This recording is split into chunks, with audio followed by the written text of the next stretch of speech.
Fala galerinha do YouTube. Então, pessoal, mudei a forma de gravar, vou gravar com OBS e mudei também o formato do canal. Porque no primeiro vídeo eu disse que a gente ia gravar vídeos longos estudando, pensei que isso não ia ser muito produtivo.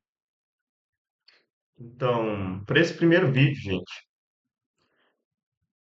a primeira coisa que eu estudei vai ser a preparação do ambiente, né? Quando a gente vai programar, a gente tem que preparar o nosso ambiente.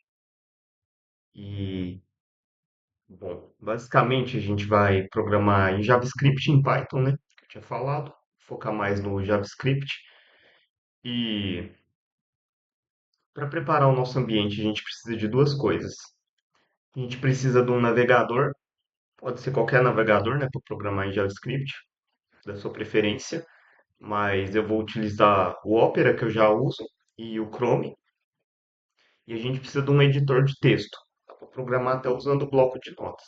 Mas no caso do editor de texto, a gente vai utilizar o VS Code, né? O Visual Studio Code, que ele é mais utilizado. Ele dá para utilizar para JavaScript, HTML, CSS, Python. Aí, então, a primeira coisa que a gente vai fazer, que eu já fiz aqui, é fazer o download e a instalação do VS Code, né? Então, você vai vir aqui no seu navegador, vai vir Visual Studio Code, e vai baixar para o seu sistema, seja Windows, seja Linux, seja Mac. Cada um tem sua forma de baixar, né? Eu uso Windows, que é mais direto. Aí depois que você baixar, você vai fazer a instalação dele. E vou lá, vou abrir aqui o VS Code para vocês, para a gente ver. Esse é o VS Code, né? O VS Code ele permite você baixar várias extensões. Uma extensão que a gente vai colocar é essa do Code Runner, porque ela permite a gente rodar várias linguagens diferentes, o C, C++, Java, JavaScript, Python. Ela é uma extensão que ela vai facilitar bastante. Eu baixei a extensão de Python também e já criei alguns arquivos aqui do curso que eu estou estudando de JavaScript, ó. Você já salva .gs o arquivo, ele já sai no formato JavaScript, ó. Já fiz um console.log, que seria uma função tipo o print, né? A função de mostrar na tela o resultado para o JavaScript. Vou rodar o código aqui. Olha lá, ele rodou, Hello World. Então, basicamente é isso. Você pode instalar várias extensões usando o VS Code para facilitar a sua vida.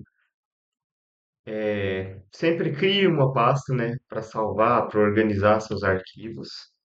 Eu já tinha criado, mas para você criar uma pasta é muito simples. Você vem aqui, ó, New Folder e dá o nome que você quiser. Nova, por exemplo. E aí dentro da pasta você pode criar arquivos, ó, New File. O VS Code ele te permite criar arquivos de vários tipos, ó. É só você pôr ponto e o tipo do arquivo, por exemplo. Se eu quiser criar um arquivo tipo Python, você vai pôr arquivo.py, por exemplo, ó. Já sai no formato de Python. Se eu quiser criar um JavaScript, pô, arquivo.js, ó, viu que ele mudou a figurinha? Ele virou JavaScript. Aqui esse arquivo está formato de HTML. Então, o VS Code vai ser nosso melhor editor de texto. Para JavaScript, a gente precisa baixar e instalar o Nodal.js, porque ele faz o JavaScript rodar, basicamente. Para esse Hello World aparecer aqui, ó, tem que ter o Node instalado. Então, o que que a gente faz? Vai lá no seu navegador, baixa o Node.js, que o Node.js, baixa ele, instala ele, né? Vai lá, faz a instalação. Eu preferi, quando você for instalar, instala no mesmo arquivo, na mesma pasta, né, no diretório que você instalou o seu Visual Code. E aqui eu tinha feito um teste, porque a primeira vez que eu rodei o Visual Code, talvez pode acontecer com vocês, não estava dando o Hello World. Tava só hesitando o código aqui, né? Falando, o código executou em tantos segundos, mas não estava escrevendo Hello World, tá vendo?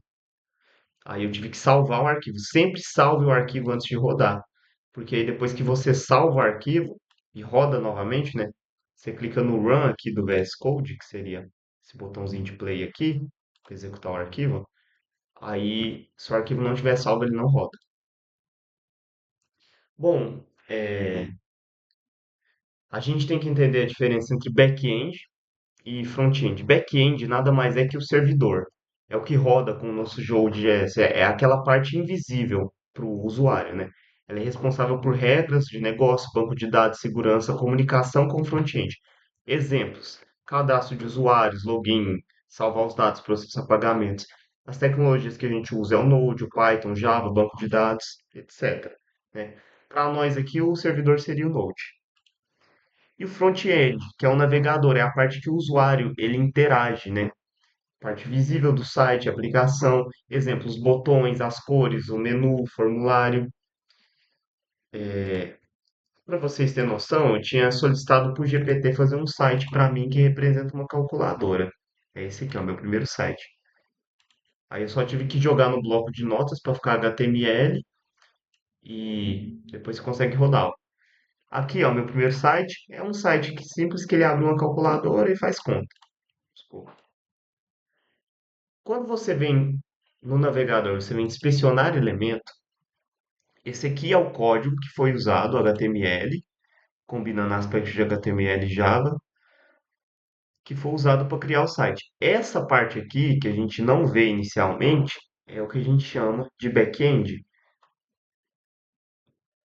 E a parte dos botões aqui seria o front-end, é o que o usuário vê, o que o usuário interage. Por isso que aqui essa imagem está explicando, ó, o front-end comunicando com o back-end, aqui no meio está a internet, né? Sendo o back-end os bancos de dados, os códigos, etc. Aqui tem uma comparação entre back e front. 20% do front-end é o que o usuário vê, né? Que é a parte de design, etc. Só que 80% do esforço total está no back-end, programação, né? O usuário não vê.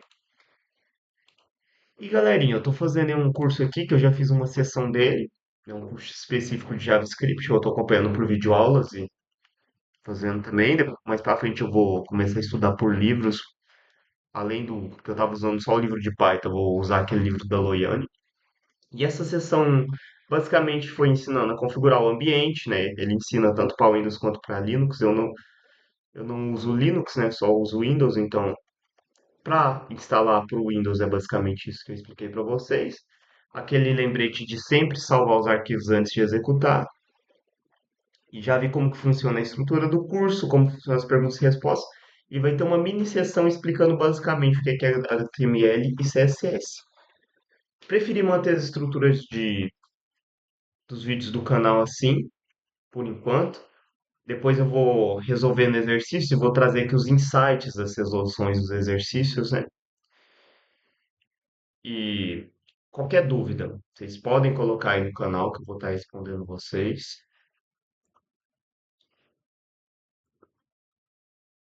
E pessoal, muito obrigado por hoje, sabe? Esse foi só mais um vídeo inicial para a gente entender como que a gente prepara o ambiente, o que que a gente precisa para testar a ferramenta do OBS.